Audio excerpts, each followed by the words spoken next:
Thank you for joining us for College Commons Week as we explore the next steps in the college admissions process. My name is Janine Coutu and I'm with the College Foundation of West Virginia.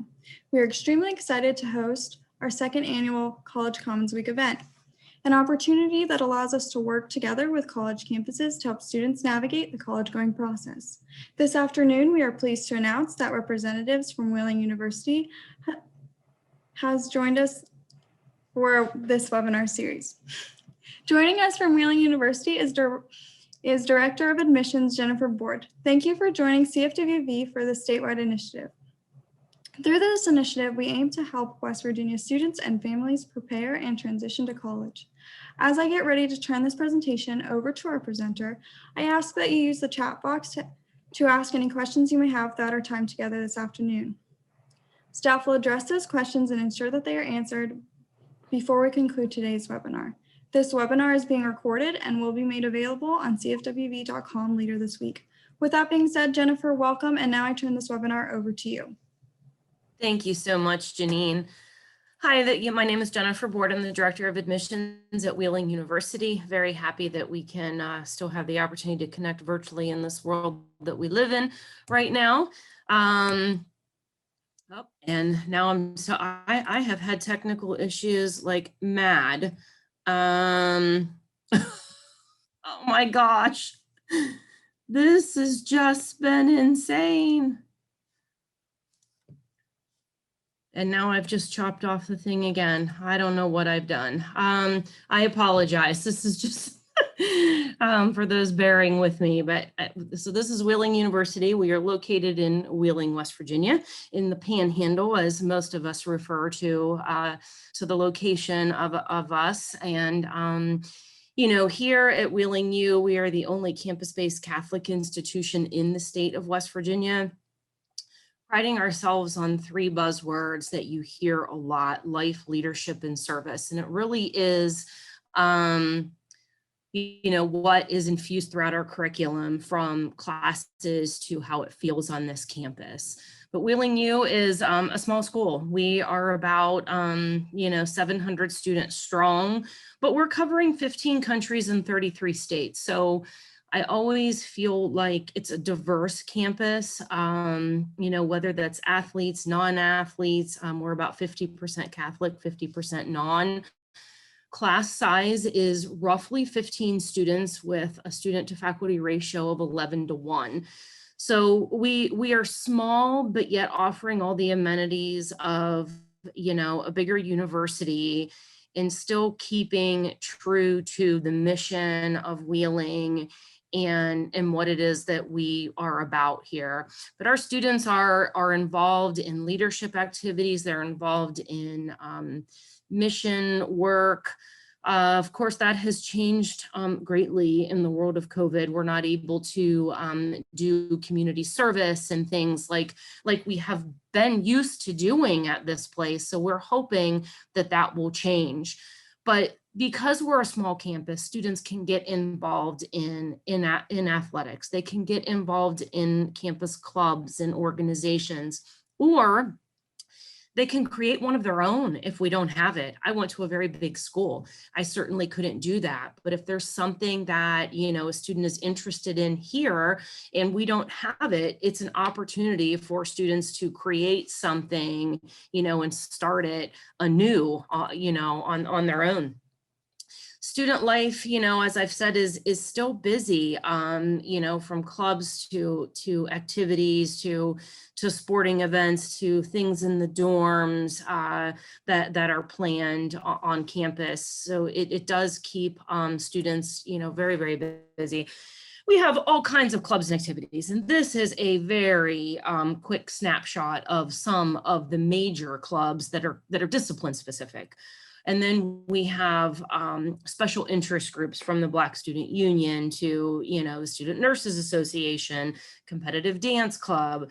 And those are really just a few. And every day, you know, we're adding to that. That might be campus activities or student government. So definitely lots of, you know, opportunities for students to engage and be involved outside of their classes.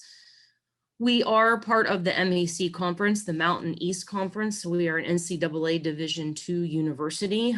Clearly, I can't add, and we have 20 varsity teams, not 19 as that says, 11 and 9 is 20. So the teams are listed, the men's and women's teams, and we do cover most things. I know we get asked about tennis sometimes and, things like that, but we have, in addition to those 20 USA rugby on this campus, which actually is a Division 1A program. So it's a very unique opportunity for the athletes on the rugby team to compete with much larger schools than ourselves. So yeah, so that's very exciting to be part of the Mountain East. And have the athletics to on this campus. We're a liberal arts school. We have a common set of core, just like any liberal arts institution, of gen ed classes. You'll see roughly 33 to 35 credits. And those are comprised of, areas that are going to teach you to effectively write well, to speak well, to read well, to reflect, to discern, to look at the bigger issues. We do have ethics and religion in our core. At most, students take 2 classes in that area. So the core, while it's broad and gives students an opportunity to take classes in various disciplines, it's not too heavy to where you don't have the time in your program to add on your major requirements that you want to pursue. Our programs of study are listed here. So we have biology. So we do have students that will, do pre-med, business, and there are various, areas of concentration that students can do in business under administration, management, marketing, or finance. We also do have an accounting major in addition to those programs. Criminal justice is on campus, as well as education. Students in education will do elementary, special ed, or secondary education. And you can see that we do English, general science, math, and social studies under the secondary ed for somebody that is looking to go on and do secondary education. In addition to those majors, we do have English on campus, and under health sciences, exercise science, and nursing are 2 of our big majors. We do have a doctorate of physical therapy on our campus, so we do have many students who will look at exercise science and then feed into the DPT program. And then we have psychology and theology as well. And those are the undergraduate programs, but we do have graduate programs on campus too. So advanced degrees in nursing, in business, in the DPT program. We have a couple of education advanced programs, whether that's the accelerated certificate for teaching or the master's in education leadership. And then fairly new to campus, we've started adding many professional certificates in various areas. And these can be standalone for somebody that's just looking to take a certificate. But more often we're finding that undergraduate students are looking at those certificates and they're adding them on to their bachelor's degree program, just as another skill set, another credential that they will have when they leave us, making them that more well-rounded when they leave our walls. Admissions and financial aid, we try to keep things moving seamless and try to keep things painless on our end. We are rolling admissions here at Wheeling University, so we don't have any deadlines. So for students, entering in August, we are still taking applications and they are still coming in. For fall of 22 students, that application will open up sometime around August 1 to August 15. We are a Common App school as well, and the Common App typically will open right about August 15th. So we try to stay in line with that. Right now, for the class entering 2021, we are not requiring test scores. I'm not sure what that looks like for fall of 22. That was really a decision made due to the pandemic. So we'll have more information on that as we get closer to the application for fall of 22 opening up. And we do transfer in credits. Students more and more are taking classes in high school for college credit. We transfer those in C minus or higher, and we would just need the college transcript separately.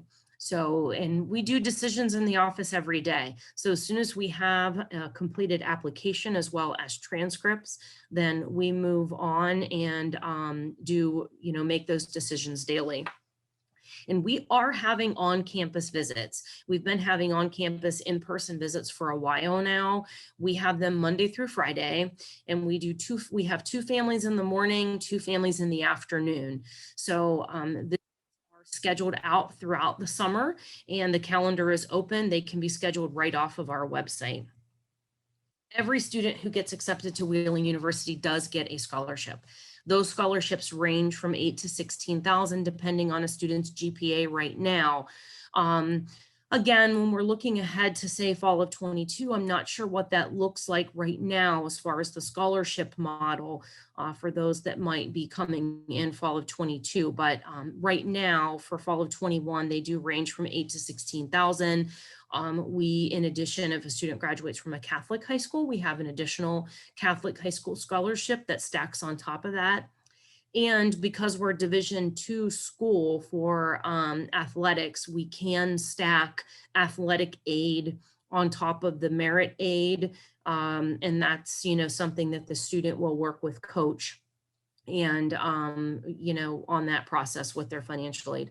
All students do file a FAFSA, and our FAFSA code is 003831. And again, here's those scholarship ranges from the Opportunity Scholarship to the high honors, ranging from 8 to 16,000. Again, based solely right now on GPA. We will take test scores if somebody has them, but right now those merits are based completely on the GPA that's provided. Yeah, and our contact information is here, as well as financial aid. And what I always like to say is we are about preparing students for the workforce when they leave us, but we're trying to create leaders who are ready to effectively engage and serve in their local communities in which they reside. And that's really what it's about here. It's a commitment to men and women for and with others. You will hear over and over again. It's very much, the culture, on this campus. So yeah, but that is the presentation that I have today. And I really appreciate, anybody taking the time to listen. So it's exciting that we still have the opportunity to do this. Wonderful. Thank you, Jennifer. I'm looking at the chat and I do see a question. It says, can you give some information about housing on campus? Yes, so all of our students, are provided housing on campus unless they can commute within a certain mileage, then all students must reside on campus. So we do have, a dorm that for freshman females that they will be housed in. We have one for freshman males then. And then after freshman year, then there are a little bit more opportunities for, some of the upper classmen housing by floor. It might be, mixed gender, but by floor. But it's 2 people in a room, as a freshman, it's communal bathrooms down the hall. But I always tell people, it's the fun thing about your freshman year, right? Everybody has their door propped open, and it's about really learning how to live in community with other people. And my closest friends from college are the ones that I met my freshman year in the dorm by far. Wonderful. Thanks for answering that question. And then to add to that question about housing, are students required to live on campus all 4 years if they live outside of the commuter range? Yes, they are, unless they qualify to be an independent student through the Department of Ed. So unless a student is 22 or older, they're living on this campus unless they qualify as an independent student. Okay, thank you for answering that question. And can you share some more information about dining options available on campus? Yeah, so our Benedum room, or the students call it the B room, it's just easier to say, I guess, is the main campus dining hall, breakfast, lunch, and dinner. It is, our food provider is Aladdin. They do a great job for all three of the meals, as well as opportunities for to go. Many of our students are on the run, so they can fill up a to go container and head on out. And then we also have the campus Starbucks. Inside Starbucks, there's some grab and go items. So some, already made to up salads or sandwiches, cheese and crackers and, pita and hummus and, different things like that, as well as snack items. And they also have a substation in there where you can do made to order, like toasted subs, kind of like going to Subway or, something like that. So sometimes students will use the campus coffee shop to grab any of those items, as well as, I'm a coffee drinker. So having some caffeine or some fruit smoothies or pastries from the Starbucks. Great, thanks so much. And then a few more questions just popped into the chat. The first one being, what types of recreational activities are available on campus? Are there clubs, campus sponsored events, or workout facilities? Yeah, so we have our Alma Grace McDonough Center, which is our athletic center. That is not just open to athletes, that is open to all of campus. So there are weight equipment facilities. There's cardio equipment. We also have an Olympic sized pool. Now we do have a swim team, but when that's not being used, that's open, to use as well.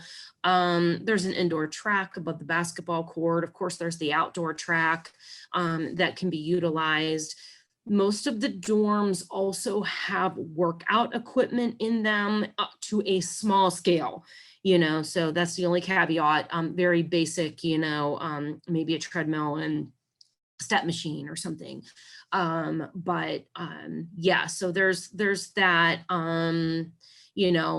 to do on campus. And then, there's all kinds of campus organizations and clubs, and they might be sponsoring a dance, or there might be team trivia night, and when we get away from COVID, we used to have, bigger events on campus, like Wheeling's own version of American Idol, or, America's Got Talent, just different activities like that we've had to, temporarily take a break from, I will say. And then, there typically we would have, some campus retreats and immersion activities during the school year. Mass is held every day. Students are not required to attend Mass, I will say, but it is offered every day on campus during the school year. And then there's always athletic events and something to join in on, whether you're an athlete or not. Wonderful. Thanks for answering that question. And another question that popped into the chat is, does Wheeling University offer counseling and mental health services to students?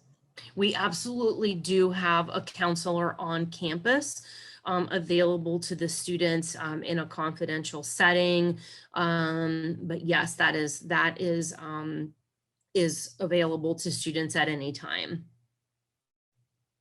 Great, thank you so much. And then for those students who have already decided to attend Wheeling and have been admitted, what are those next steps that these students need to complete before arriving on campus? So the big thing, if possible, is attending orientation. We are actually gearing up for our first on-campus orientation this Saturday. So it's a little crazy right now around here. We do have 2 more in the summer, one late June and one late July. They're not required, but I highly recommend orientation if possible, because it's an opportunity to meet with other students in your class that are going to be starting. It's an opportunity to sit down with your faculty advisor, look at your schedule. Is there anything that needs to be tweaked on the schedule? Do we need to change something? And then, just acclimating, yourselves to the university systems and email and, things that the students will use, getting your picture taken for your student college ID. So, and as well as an opportunity to sit down and talk with financial aid or student accounts, things that, we moms and dads want to, make sure we have all our ducks in a row. So it's almost a full day of being able to meet with and engage with people from all across campus, and then an opportunity to tour a dorm room and campus if that hasn't already happened. Many students have already visited, but if they want to do that again, we conclude the day there. So that is the big thing, is attending orientation, so that we can get registration complete and get everything done before it's time to move to campus. Wonderful, thanks so much. And after orientation, once they create their schedule, will there be an opportunity for students to kind of readjust their schedule if they feel like they want to make some changes, like an add or drop period? Always, yeah, there's always an opportunity before classes start, and then through the first week is our add drop. So, it might be where, student sits in that class for the first time and is like, oh yeah, this is not what I thought it was going to be. The first week is always add drop week. So lots of time to tweak. And then, a student might be an athlete and they realize, what, I'm going to have a practice conflict. I need to adjust some things, or I've got a campus, activity that is important to me on this day every day. So I want to make sure that I can, sort of, change my schedule so that I cannot miss out on those opportunities.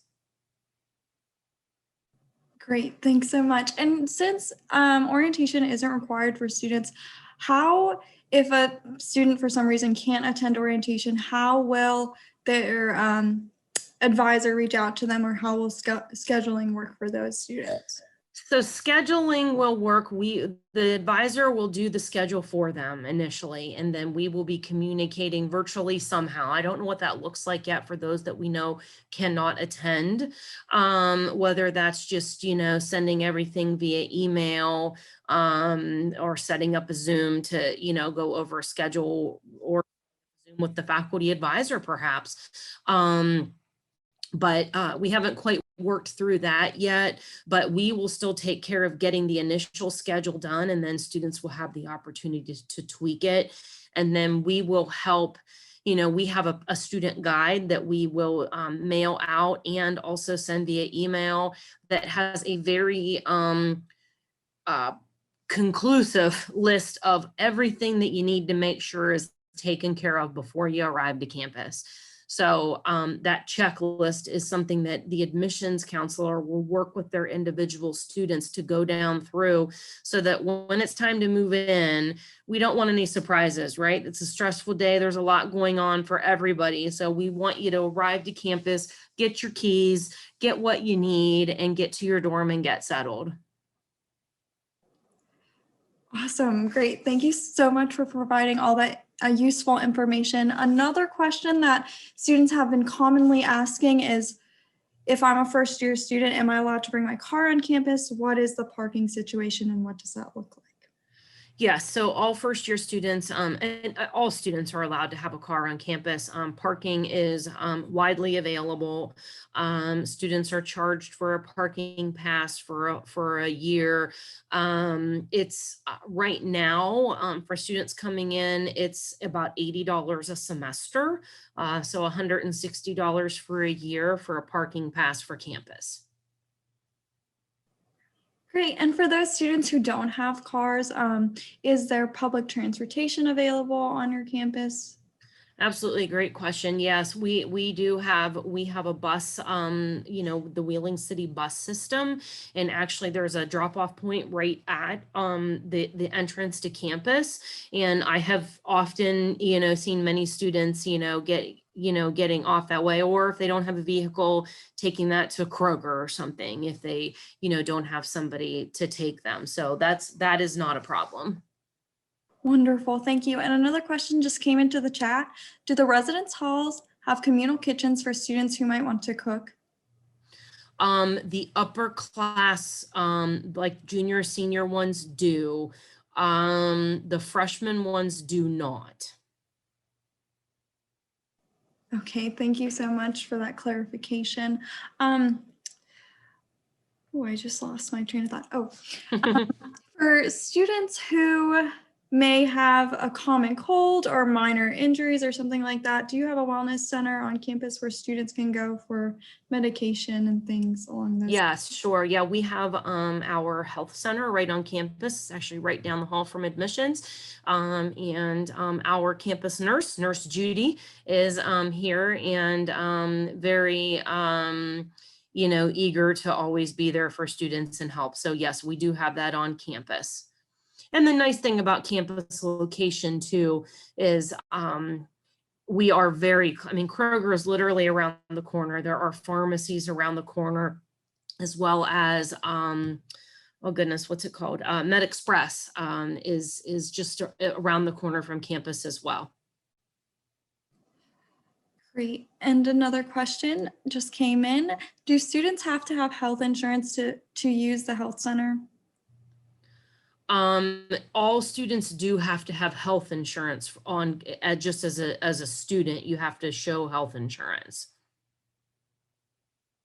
Okay, great. Thank you.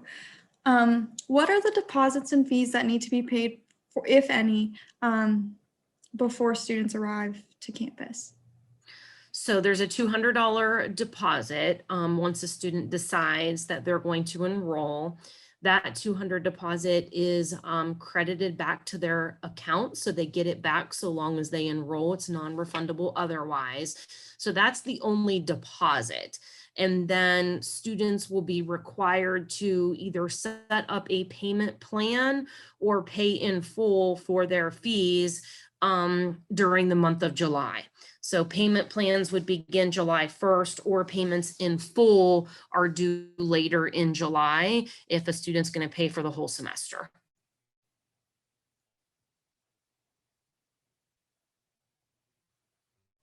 I'm muted. And another question just popped up. Are students allowed to request a specific roommate when they apply for housing?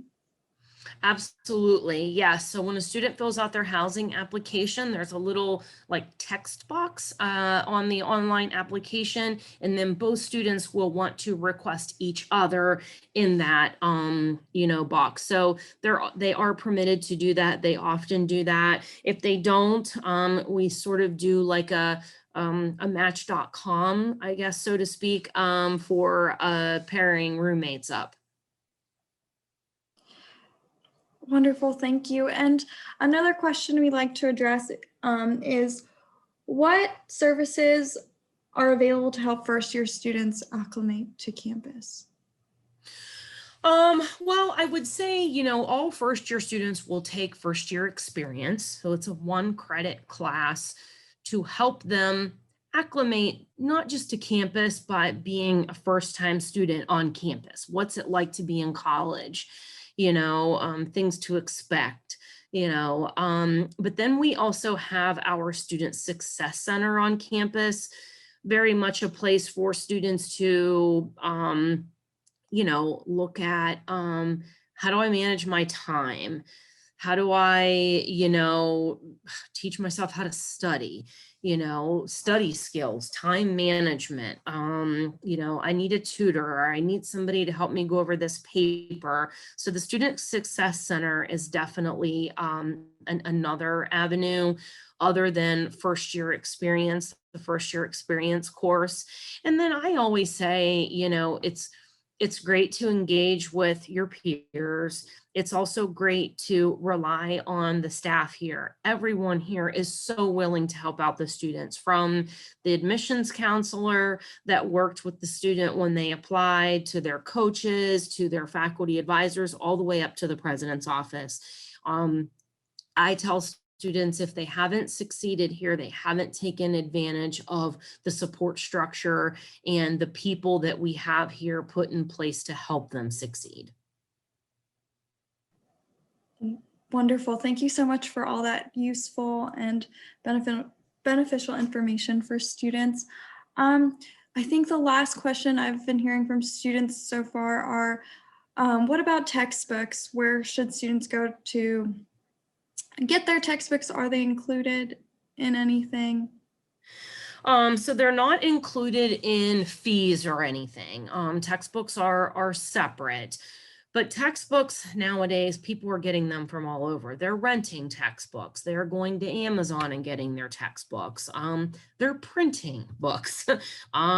Maybe it's an electronic book and there's nothing even printed. Maybe you pay one flat fee for, a text, and then everything is at your fingertips, for the text. So we do not have an on-campus bookstore any longer. It is online, though we're trying to figure out what that looks like for the fall as far as the online bookstore. But students are typically looking at their syllabi, finding out what books they need for their classes, and then they're looking at a lot of resources to see where they can get the best deal. Okay, wonderful. Thank you. I think that's all the questions I have, and I'm not seeing any more questions in the chat. Before we close, is there anything else you'd like to add? I can't think of anything. I just tell students, go through the process.